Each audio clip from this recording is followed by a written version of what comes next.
We are recording this session and welcome everyone. And this is great that I feel like at this point in our agenda, we're shifting more to the practical and applied, as Ben had just introduced, in case you were able to join the last session. And thank you to Ben, Suren, Lesley for that last session, but thank you more generally to everyone who has put together this convergence in fairly short amount of time. It's really an impressive body of work and effort that people have put together to make this all work. And we really appreciate everyone who's able to join. And again, we will be recording. These sessions will be made available. Um, and I'm very excited to be here with you all. So I think my role here is both as a facilitator, but then also to introduce a bit of our work at the University of Vermont. So my name is Matthew Burke. I'm research faculty at the University of Vermont in the Department of Community Development and Applied Economics. I also work with a group called Leadership for the Ecozoic, which is based at the University of Vermont and at McGill University. Um, at UVM, we largely focus on ecological economics and degrowth. And at McGill, it's based in anthropology. And I think that's relevant in terms of Ben's context for the teach-ins, given that, as I understand, the term teach-in in 1965, 60 years ago, this year, was coined by Marshall Salins in Michigan, who is also an anthropologist, and offered some really interesting reflections over the years.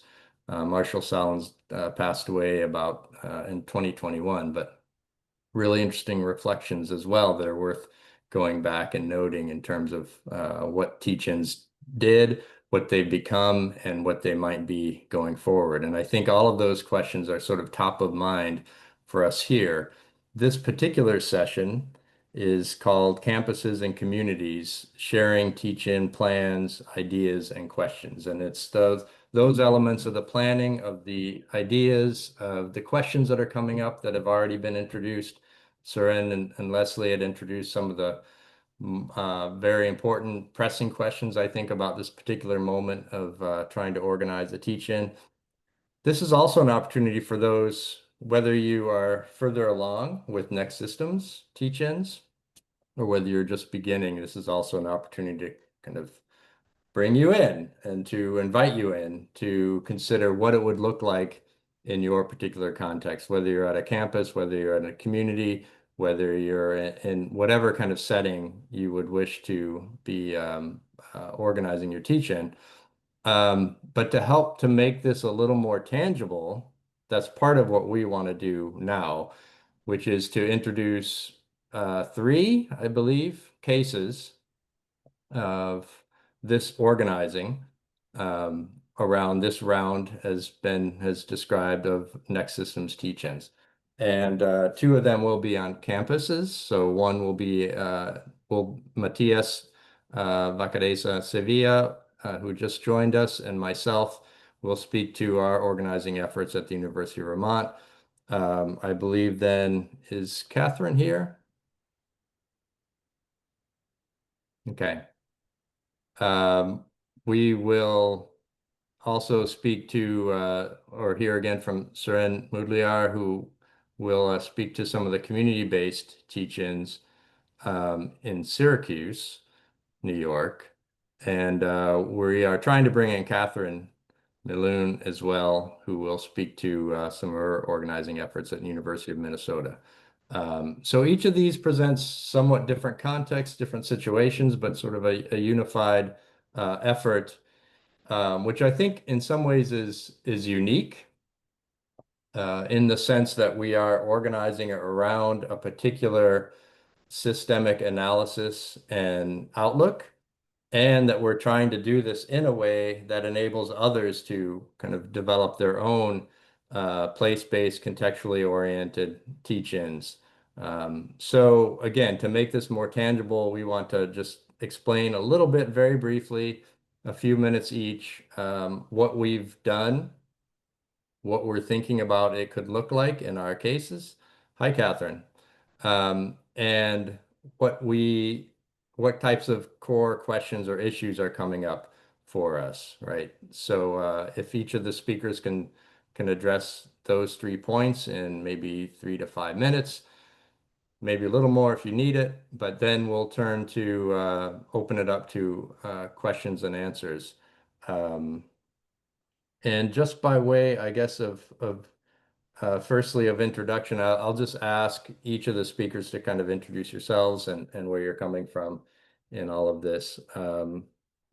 And so feel free to do that and say a little bit more about what you're doing. But for my part, I was first introduced to Next Systems and the Next System project about 10 plus years ago when Gar Alperovitz came to the University of Vermont when I was completing a master's degree and doing a grad certificate in ecological economics. And he came to present and spoke about the systems question and did so very convincingly. He spoke about, well, if you don't want capitalism, if you don't want state socialism, what is it that you want? I've heard him bring that question forward in a number of different situations and contexts. And of course, Gar has a long history of that type of popular political pedagogy as well and teaching. So I was very inspired by that question. I was very inspired by the project, especially through the Democracy Collaborative. I've had the opportunity to work with the Democracy Collaborative and now with the Next System Teach-In Task Force for several years. Um, it's been a real honor and it's been a fantastic group of people to work with. Um, and again, I would really, even if you are just coming to this, you're just thinking about what a next system or next systems involves, what next system studies might involve, what a teach-in, all these types of questions. If you're new to it or whether you've been through this for now several years or even longer, at whatever stage you are at, we're inviting you to consider you're organizing your own teach-in at whatever scale and whatever context and with whatever community it makes sense for you. And just by the way, after this session, the following one will be a how to organize a teach-in. And that will start, I believe, after a short break after this session, then we'll turn to that one. So that'll be another opportunity to really get into some of the specifics and details of what this all involves. So again, we'll do a facilitated conversation, 3 short presentations. Um, if it's okay, since we already have the floor, I believe Matthias and I will start with our case at UVM. And then perhaps if Kathryn is available, then I'll turn to Kathryn and then we'll then go on with Suren and your experience, right? Um, how's that sound to everyone? Does anyone want to add anything before we proceed? Okay. And hopefully, I have had a little spotty internet, so please tell me if there's any issues. I will try to adjust on my end. And likewise, if there's anything coming up in terms of the chat or Q&A that I should be aware of as we're starting, just please again let me know. So, with that, I will turn now to some of our experiences with working at the University of Vermont. So, as I said earlier, a lot of the work that we do relates to ecological economics and also degrowth. Um, there's a number of different actions and events that we as a community at UVM have been involved with organizing over the years. For example, in this past summer, students, Matthias was involved with this. He could speak more to this if you like, but was involved with developing a series of degrowth coffee hours.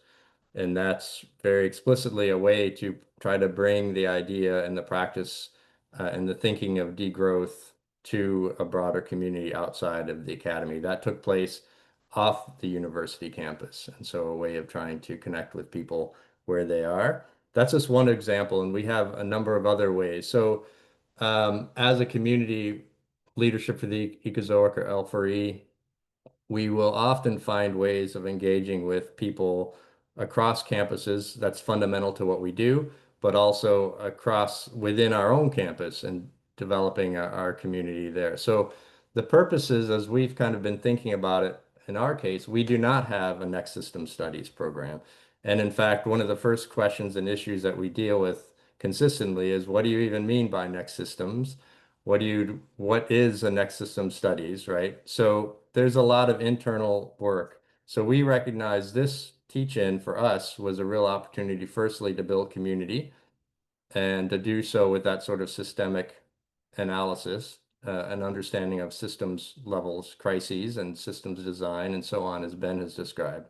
So one is to develop a community that mostly for to start involves connecting with people across the university, but also outside of the university, and we'll get more to that in just a moment. The second purpose of this is really to develop sort of a foundation or a framework for at least considering next system studies as as Ben had described as well as a body of work that could be formalized over time at this university and in coordination with what others are doing. And then lastly, the event itself, we are envisioning as sort of an experiential learning opportunity. Um, so really thinking about how to make it interesting, how to make it fun, how to make it worth people's time to be there, and also that people are learning from one another. They're learning, they're asking questions, they're debating, they're discussing. Um, it's really an opportunity to bring together that sort of political education piece with more of a festival or a skills building and a workshop type of modality as well. So those three goals of the building the community, the laying the foundation for next system studies, and experiential learning were part of the main goals of our work. I'm going to turn it over now to Matthias just to speak a little bit about what we're hoping to do for the couple of days, because Matthias has been instrumental in developing a draft agenda, which is still underway. And then I'll just close our section by just mentioning a couple of the more pertinent and relevant questions and issues that are coming up for us. So thank you. Matthias, over to you. Hi, everybody. Can you hear me well? So this is Matias. So I'm a second year PhD student at UVM, part of the leadership for the COSOIC as well. I've been part of the Next System task force to plan the teaching. So yeah, what we are doing, I have been doing like during the summer actually with other two colleagues, Matt and Julie. We have been like trying to like develop an agenda that makes sense in relation to like we are trying to uh, build these teachings like from the community that we have created here in Vermont. So we started like saying, okay, what kind of like topics we want to like touch upon in the teachings, and we were saying, okay, why not to like rely on the expertise and knowledge that we have developed as a community here, leadership for the COSOIC, and also like our like partners, community partners within the university, outside the university as well. So we started by that, and that's how we started like, creating a list of community people that we think it could be like valuable to have. So yeah, that's how we started like planning our teachings. And as Matt said as well, is that we want to create something that was more like not like an academic conference, because like since it's gonna happen on campus, that it could have like this bias of like being more like an academic thing, but we wanted to like stick more to the real foundation of like a politicized campus of what a teaching means to be. So yeah, we started like kind of designing like an agenda that would make sense with this kind of idea. So we have like a 3 days agenda. The first 2 days will happen on campus. We have like a day on Thursday dedicated only to like frame the discussion, to like put like people on the same page of what next system means, and also like this throughout like like a mingling event where we will have like some bands and stuff like that to make it like a more like kind of easy discussion the first day between the participants. And then in the second day, we plan more for something that is more into the details of what all the topics that we want to like talk about. And also, it's important to say that we want to finish our teachings in the third day with an activity that is outside campus. And this linking to what Matt says about that we have been doing as part of the degrowth coffee hours, that we have been kind of opening like our knowledge of way of like seeing like policy or economics to different people, and also like be open to what they think about that. And I think this will be a good way to merge all these people that are working in next system with the community what we have built outside the university, to continue like kind of having these like kind of more structural conversations. So yeah, I will leave it there, man. So because I have like plenty of stuff to do, but I will like to give space to the others. And just was I'm going to pose like one of the questions that we had, and Matt will like kind of go deeper on this. But at some point, we also like ask ourselves the question how possible is to like have a teaching in a university that is part of this system, right? That is like highly politicized, and how we can make a political environment at a university that uh, at certain moment wants to stay out of the radar from the current political situation. So that actually raises question about like what are the people that we can actually invite to the teaching. So these are some of the stuff that I think Matt would also like deep go deeper. Yeah, and thank you, man.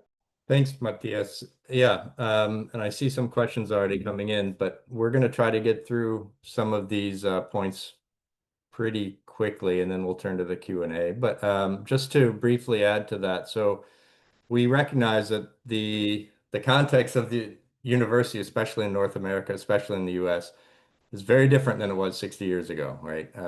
And I would say in many ways, the university is more of the establishment than an anti-establishment space. So that's part of what we have to deal with in terms of who attends university, why they're there, what they're studying, how the pedagogy and the learning takes place. All of these things are part of the current context. So some of the pressing questions that I think have come up for us repeatedly, as Matthias is saying, is really the political context in which we're operating, but specifically also being mindful to the vulnerabilities and the differentiated vulnerabilities that those involved will have. So that's a pressing question and a matter that is going to repeatedly be coming up for us. And certainly also, as I mentioned at the outset, we're trying to do this. The reason we're here is we're trying to do this in many locations at once as part of a broader effort. So there are also plenty of questions that continue to come up in terms of how we coordinate, how we share content, and just sort of practical matters of that sense, which to me is, as Suren mentioned earlier, are challenges. There will be challenges. There are things that we can address, but they're also presenting some novelties as well. So I will leave it there. Hand it over to Kathryn. And thank you again, Kathryn, for joining us. And please go ahead and introduce yourself and share some of what you're up to. Hi, everyone. Thanks, Matt and Matthias. So I'm Kathryn Milun. Had a hard time with the Zoom connection. So sorry I'm late, but as I understood as we started, so I teach anthropology at the University of Minnesota. I teach up at University of Minnesota Duluth on Lake Superior, but I also have my research project at the Minnesota Design Center, which is on the Twin Cities campus. So organizing for the next systems work is for me is on both campuses, and also say that I'm also affiliate faculty at the law school, and that my area of work is commons and design of commons and historical work on commons. So I can talk a little. I'm on the task force also, so I did an experiment in doing a Next Systems event in May. And so I'm going to talk about that. Then I'll talk about what I learned from that and what I'm doing differently here in November. So in May, I did basically also what others have talked about, which is I started with my own connections and what I knew. And so I started with trusted people here on the campus. And I built my community around that. I'm also a member of because I work on energy transition in my region. So I was very connected to our Duluth Climate Energy Network. And so I affiliated with some of the nonprofits and kind of wrote a grant with them to do a course, sustainability course. Then I used the two courses I was teaching. So I was teaching a intro to anthropology, which is a large class, and I had a small anthropology class that was on methods, participatory methods. So I brought both those classes into the design of this.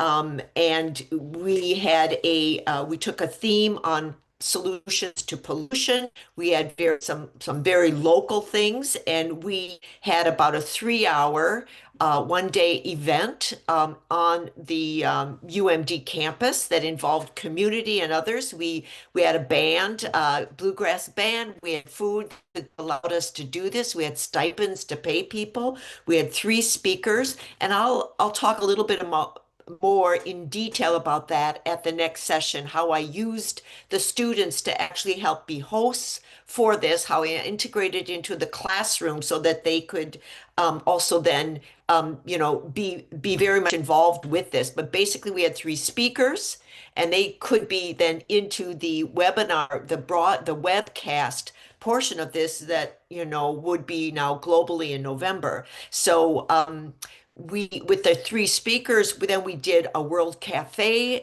event. So we used tables in the room. We had, I don't know, 150 to 200 people involved.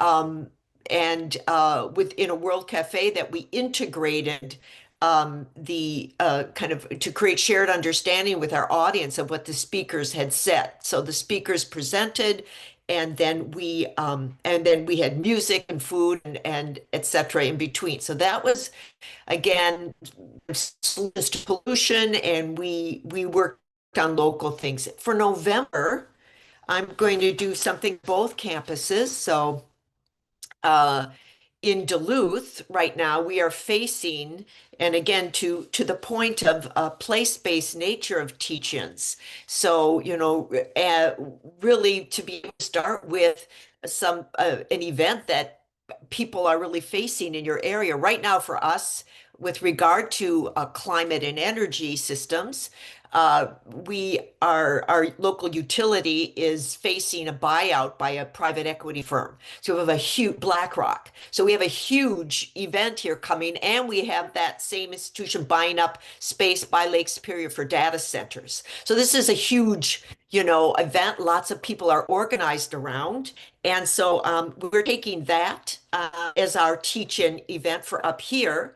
But fortunately, we also have a film that just came out. Maybe you've seen Eddington. If you've seen that film, and I've shown it now in my classroom, and we'll probably have a public showing of it too in Duluth. But that places the data center issues of democracy and conflict in an amazing kind of Western context story. I encourage you all to see it. My students love it. They have so leaned into it. So we'll do a showing. I'll let students, the day or week before the teach-in, and it'll be part of the teach-in. So it'll be a film showing of that, introducing the idea that will allow us to then talk about it here. The next systems approach will be, we're going to invite from Ann Arbor, Michigan, the head of the city sustainability coordinator. They have just voted and have an ordinance now to start something called the Sustainable Energy Utility. So our next systems will be called the Next Systems in Utilities, and we'll talk about how they did how they are forming their municipal next systems utilities, a very unique method. Nearby in Wisconsin, Superior, Wisconsin, that city is doing a feasibility study to municipalize their electric utility and water. So we'll invite them as well. That's a first step in doing this, making that transition. And then we'll also invite people from Duluth, from the city council, etc., who are now actually in the moment of fighting a takeover of their utility. So we think this will be, with that very popular movie as well, to kind of bring coherence and narrative to it and celebration, etc. We'll try to bring in some of the stuff from before and build our teaching around that. We'll have it webcast. These conversations about the next municipal utility. And then we're also going to do something on the Twin Cities campus at another center for planetary health. So I think I'll just leave it there, and I'll be able to give you more details about things and how to use a classroom and students and their friendships, and to kind of roll that into community organizations for the teaching. But I'll right now maybe pass this on to Lesley. I think is Lesley Thanks, good Kathryn. It'll be Suren. So thank or you for Suren? that. That was very helpful in terms of what you've done and what you're planning to do. So really appreciate that. And we do see the Q&A and the chat being made use of. So please feel free to continue, and then we'll turn back to that in just a few moments. Suren, go ahead. Thanks. So my experience with this work is a bit different, and I'm going to discuss briefly my experience trying to organize a next system teach-in. So I went, as part of my involvement with our community of activists working toward the next system, I decided that I would try to get people at a major university in our city to host an event. I started out by reaching out to the usual suspects, people who have taken positions that are in line with next system thinking and who have some social power on campus. They represent faculty, they are graduate students who are organizing a union, etc. And so I tried to see if I could invest them in the project of doing a teach-in on next systems. I should also state I'm not part of that university. I live close to it. And so I was very much parachuting into a context that I did not fully understand. Most people I spoke with were very interested in the next system idea. They were formally committed to aspects of it. In addition, they wanted to do a teach-in. The problem was the timeline didn't work for them. So I felt forlorn for a few minutes, and then I thought about, well, what am I doing? What work do I normally do in my everyday life? And I should let you know that I work for an organization that addresses people's energy efficiency needs and how they can do so in a low carbon or non-carbon emitting way. And so through that work, I made a lot of community connections.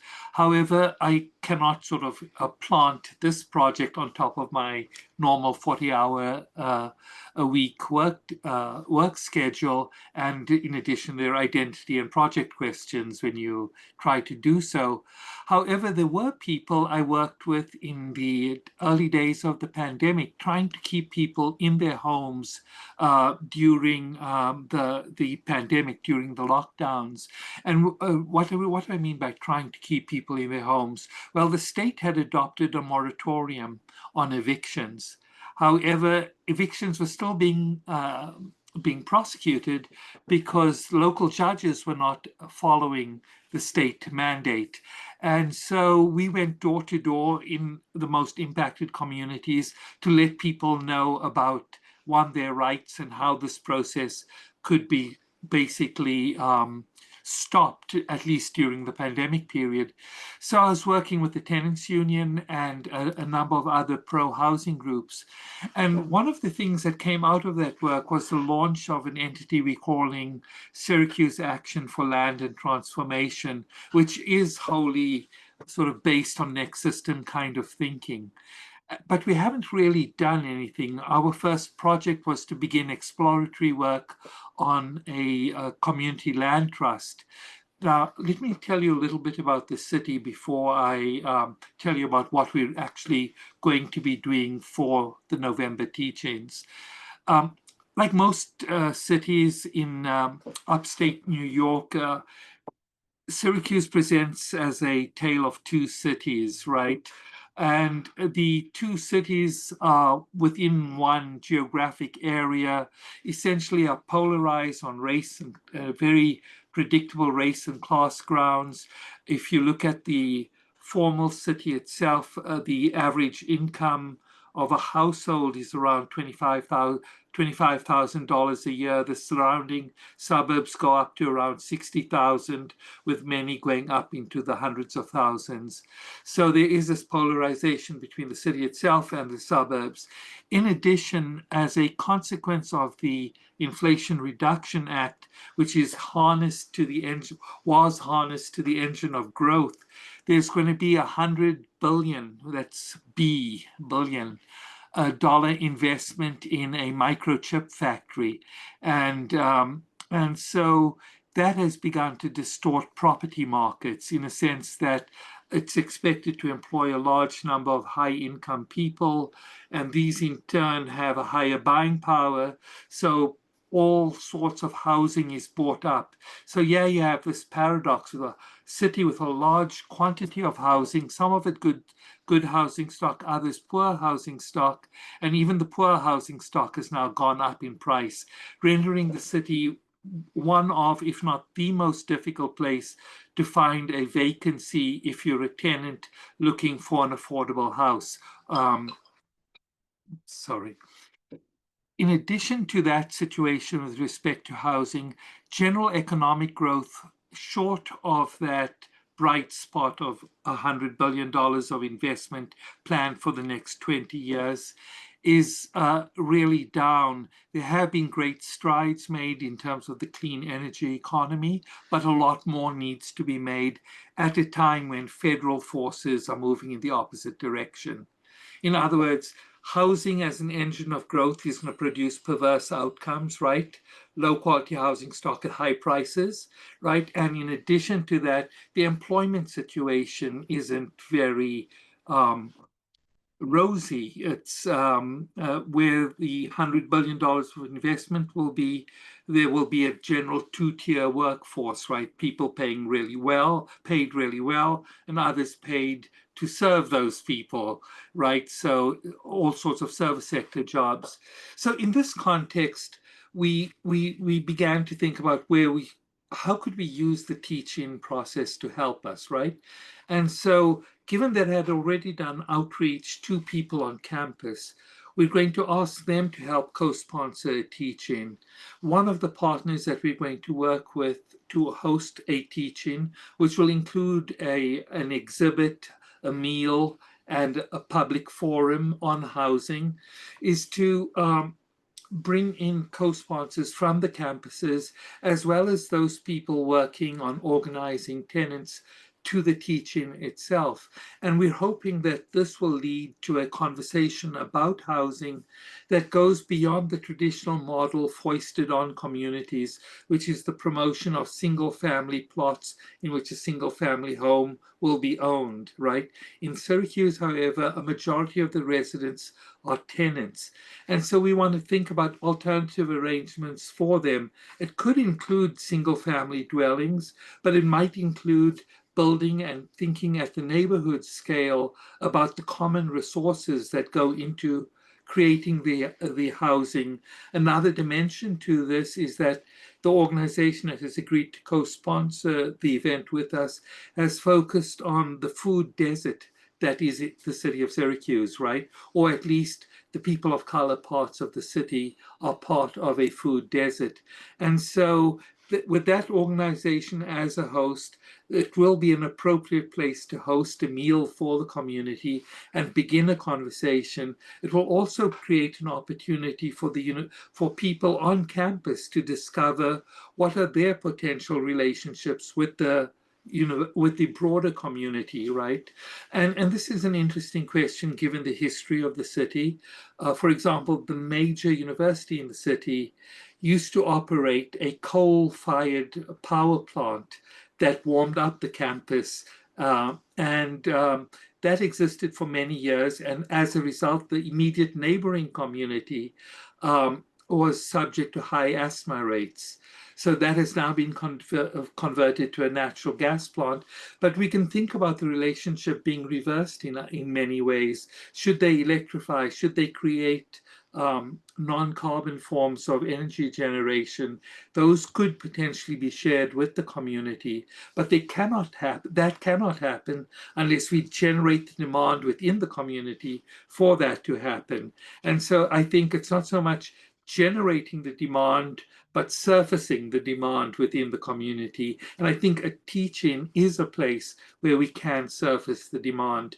So I think that's about everything that I would want to say about where we are in the process, starting with community organizations, reaching into the campus and help jumpstart their next system thinking work in concrete ways with respect to the community.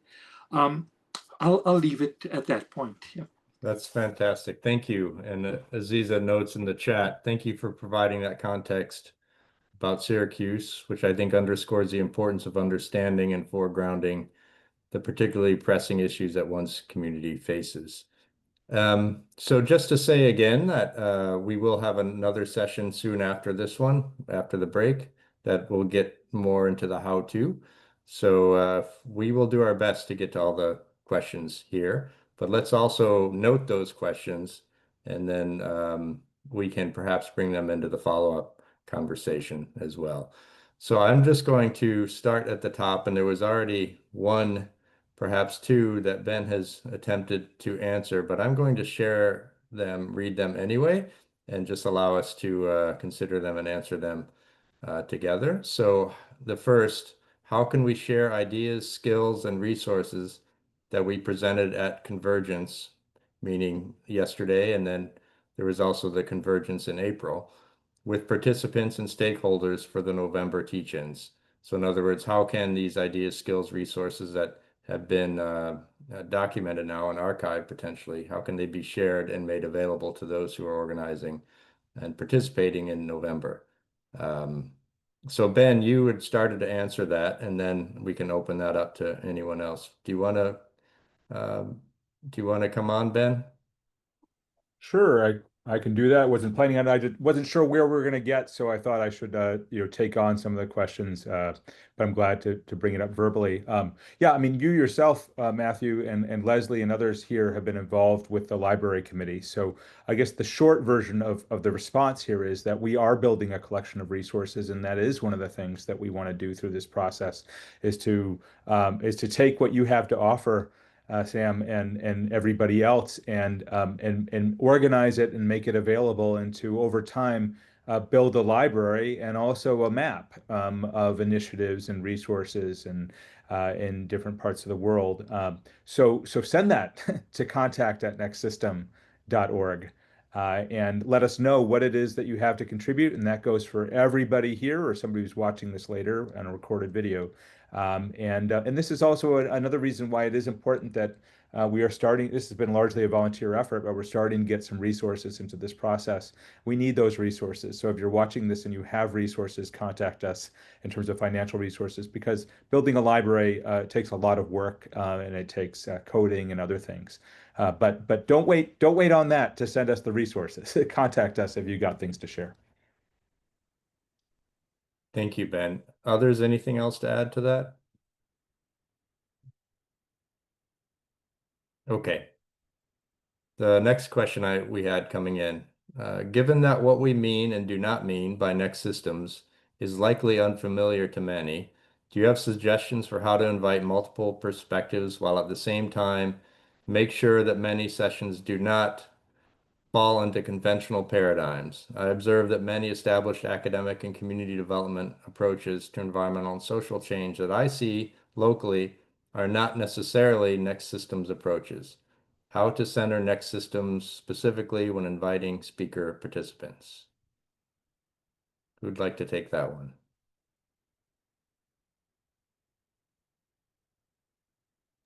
I'd like to hear the answer. Well, I can start anyway, and then yeah, this is not a complete answer by any means, but it's a question that we have ourselves. Um, Clearly, the tremendous work that Ben and others have done to bring attention to next systems, the vocabulary, the analysis, that outlook, has advanced tremendously over the past few years. However, it's still um, new to many people, right? So that's just a matter of connecting with people and using this again as an opportunity to build community, to build that understanding, and to find sort of, as I think as Kathryn had indicated, find those who may already be doing next system related work, though that may come from a different term or a different tradition, perhaps. Um, the tension, certainly, I think there are plenty of tensions, whether it's within the university community or outside, between this, what I think is a more revolutionary approach to a more reformist approach, which is sort of fix what we already have. That tension will not go away, and I would expect to continue to show up. And in fact, I would say in many ways lean into that. Like find ways of really bringing that question to bear within these conversations. I think this is part of doing that next systems work. In terms of inviting participants, particular speakers, and so on, there is a growing network of people who are doing this work, and I think we have not developed like a speaker network per se, but there are plenty of people who are doing this, and I would like to, maybe related to the previous question, develop some introductory content that could be readily shared. And even if it's in a smaller group, as Kathryn's already saying, like you start with those folks that you know that you're already in community with. You help to share some of those basics understandings of what we are and what we're trying to do, and then you build out from there. And there will be, I think, any community has, whether they're calling it next systems or otherwise, has people who are already looking at the deeper systemic roots of the lived realities and crises that people are facing. They have that opportunity to, or taken that opportunity to develop that analysis, and they're doing that work. And so it is on us, I think, as a matter of our organizing, to help to find those people and generate a bit more of a sense of community, like we are actually, even though we might be coming from different perspectives, we are sharing a similar type of understanding of our moment and the way forward. It does take work, though, in building that. Anything else yeah, go ahead, Kathryn. So, yeah, so I'll say that that's a great question. And as Matt said, we think a lot about that on the task force too. And I'll say that, there's kind of three ways that I approach that. On the one hand, as an academic, and as a community engaged researcher, for the last 10 years, I've been trying to create a new ownership structure for community-owned solar. So I used borrow the model of the land trust and community trust ownership. I'm applying that to solar. So that's work that I do that's legal, but I also have implementation of that in with my community partners. So that is like moving a design thing that you kind of have expertise from the university, legal expertise, et cetera, to bring in, create and then work with communities to actually create that. So that's a kind of somewhat top down, but then community co-created design. On the other hand, I work with the Native American communities up here in northern Minnesota, the Ojibwe communities. They have next systems, operative. They're doing food sovereignty work. So I've connected a lot of my work to the food sovereignty and energy sovereignty issues that are ongoing on the reservation. They bring a worldview, a very different worldview perspective to that work. And so I think the idea, what is that type of, what is the integration in various ways of your local indigenous communities, especially those who are actually holding land and have been building and working on this and for a long time, bringing those into the next systems, dialogue, etc. That's a way that it's not just the usual kind of way of thinking. And then I guess the last thing I'll say is that with the energy, thinking about it in terms of utilities, I think that if you take something very specific, like Suren was talking about, housing issue in your area, and you map it, what the problem looks like, you see alternatives that are very specific to your community. So for us in the Midwest region, also where there's a lot of water, there's a lot of data center, activity coming. Data center is that's a whole new arena for capital investment, and they're going to need energy. And believe me, even if it's renewable, that's going to be, old system, industrial type of extraction. So, we watch. So even with that, when I look at how various communities are responding to that and find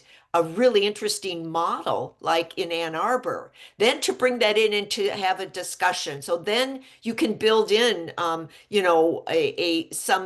both a teaching of what a new model could be and how it worked, and other people that are trying to figure that out locally. So those are three ways that I guess I try to make, to kind of do next systems, work as community education, and place-based, design and solutions thinking.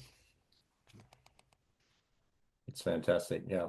I'll just add very briefly, that reminds me. So part of an approach that we've taken at University of Vermont is to understand what already organizations or groups are working in our area who have a sort of next systems orientation, though again, they may not be using that same language, and help to put these groups and these individuals in dialogue, right?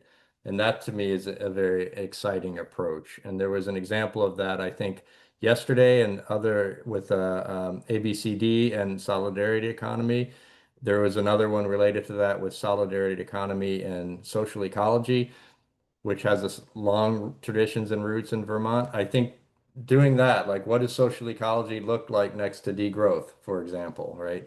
And helping to bring some of these groups together that are already operating, but may not be operating together in that way. I'm going to go to the next question. Thank you all for sharing experiences with teach-ins. I'm wondering how you publicized these events to draw people with diverse disciplinary backgrounds and political orientations. I'm also wondering what your elevator pitch of Next Systems is.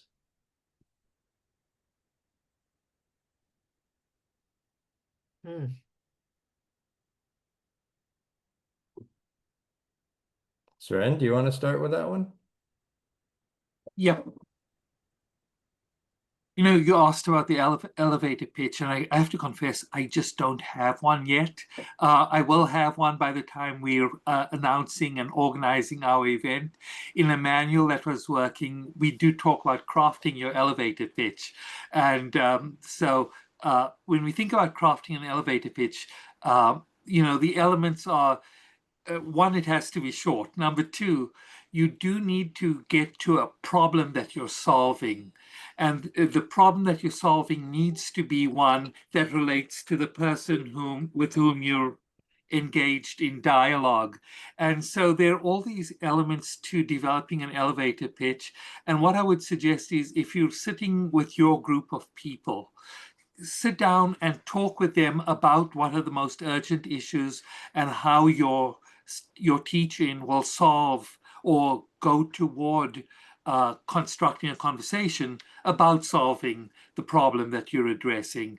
So I do think finding a group of people to develop a conversation, to actually brainstorm and try out the elevator pitch. So I know I ducked your question, but that's my immediate response. I know someone, Ben Mansky, who definitely does have an elevator pitch. Should we go to Ben? Yeah, please, Ben, feel free, and April as well.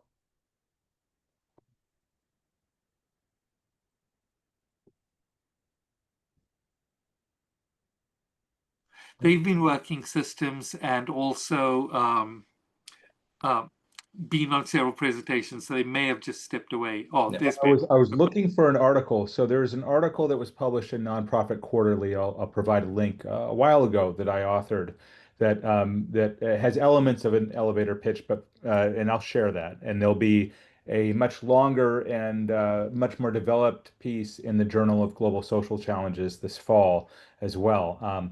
But my short version is for me, Next System Studies is about mobilizing the university to assist society in moving to a better next system, right? That lots of people and communities and throughout society are working to take on the systemic crises of this time, and that we have a job to do, and that's what we're trying to do with Next System Studies. So it's about that, and then I'll go on. But that's oftentimes where I'll start. It depends on who I'm talking to, as you said, Suren.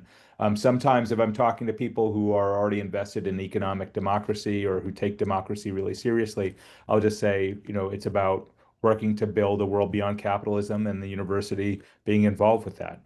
But it really depends on who I'm talking with. So, Yeah, yeah, go ahead. I'd like to add to that one of the things we always do, so we have, and to begin with the elevator pitch of Next Systems, or say when I work with students on this, um, you know, starting with a problem and analyzing it as a system, and then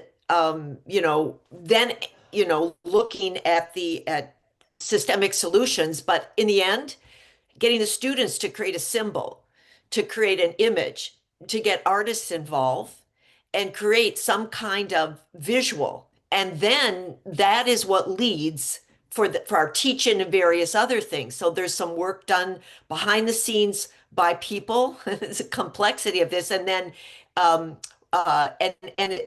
understand how is the next issue of crises and alternatives, what does that look like in your life? And then students and others come up with a picture of what that looks like, and then they extract and get to creating some type of symbol or something on it. Then we have something that's place-based, experience-based, etc., to lead rather than just concept-based. So going back and forth, but I think it's super important. And finally, I'll say that's why I was thrilled to find that, a filmmaker had created a narrative, a story around the issue of the utility and data and mind pollution and everything that my students are facing could be wrapped up in a story.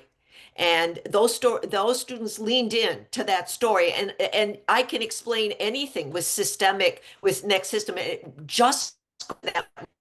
So again, leading often with that and bringing people into then what Next Systems means from those more culturally shaped understandings. Lesley. Yeah, I mean, it just seems like, and it's really, I guess it's a question, that it is much more straightforward to do it the way you were talking about, Kathryn, of like, and Suren, I guess, what's the problem, and how do we imagine a future? I think it's, what I'm getting from this is that in some ways it's easier to do it sectoral. Like one problem, the big problem of all the problems is harder to come up with an elevator pitch, like, because it's just so big. And so maybe it's like there's a scaffolded approach where it's like, okay, so here's a problem and here's a way of thinking about the problem and building a next system. And then here's its connection to all sorts of other parallel problems and next system buildings. So it's more networked than unitary. I don't know, there's just some occurred to me right now. Matthias, I saw your hand up as well, and then I'll Yeah. close. Yeah, I will be short, but it's also related to what Ben said, that is also who you are talking to, but also who you are. Because I'm, for example, an academic that is from the global south. I don't have any like ties to the community here, for example. So I want to approach the community myself, like offering them like an opportunity to participate in next system kind of um, conversation in a way that I'm offering like kind of already the solution conceptually, right? So it's more about like not like offering like a description of what next system is, but more like inviting them to a conversation, as Ben and everybody has said here, like, okay, how we can have a conversation on next system, because I think it's there are people that are, everybody has said, like they are like already talking about next system, they are doing next system. I'm talking about next system. I'm not doing next system. There are people in the community that are like doing next system. I'm not talking about it too much. So that is also important to put in context. And yeah, like for example, we will have like in our first Thursday session, we'll have like a dialogue is in conversation that we actually intentionally put together there, like taking into account like different people, where they are coming from, who they are, and what they are working in order to like kind of create this idea of, okay, what is next system? We have a definition of it, but how you see it in practical terms, how we see it in academical terms, and put all of that in conversation. Because for me, it's like something that is a term that is being created while we like practice it and talk about it. And to your like, lastly, to your question about how you publicize this, what we did actually is like we defined like our list of community partners, and we start like just sending like a save today, like really in advance to them, and linking them to the different like kind of um, ideas and also like content that is out there in the web about next system, so they could like kind of go and see themselves and have themselves an idea about what it is. So yeah. Thank you, Matthias. And I think we can refer that question as well to the next session, because that is a how-to question. And I think we'll get in, Suren mentioned the guide. I think we'll get into some of these different how-to mechanics of that. So I encourage people to join that next session, which I think will start half hour after this break. Is that correct? Do I have that timing right? That's right. Okay. And just briefly, I did have a conversation with, just as we're setting up our venue, people ask, so what is the next system, right? And we're doing this with people who are event facilities folks. And so that was an opportunity, right? And so we just talked about talking about systemic crisis, for better or for worse. I think there is a growing cultural awareness of varying degrees of intersected crises. So just starting with that point, I think can already set up something in the right direction, again, depending on who you're speaking to. So I love these questions. I love the responses. Thank you so much for sharing experiences and for joining the session. We will close now, and then we'll pick it back up in just under half an hour with our how-to, and encourage all the folks here who still have questions or who didn't get a chance to answer or fully get a reply to please join that one, and we'll take it up there. And thanks again to all of our participants.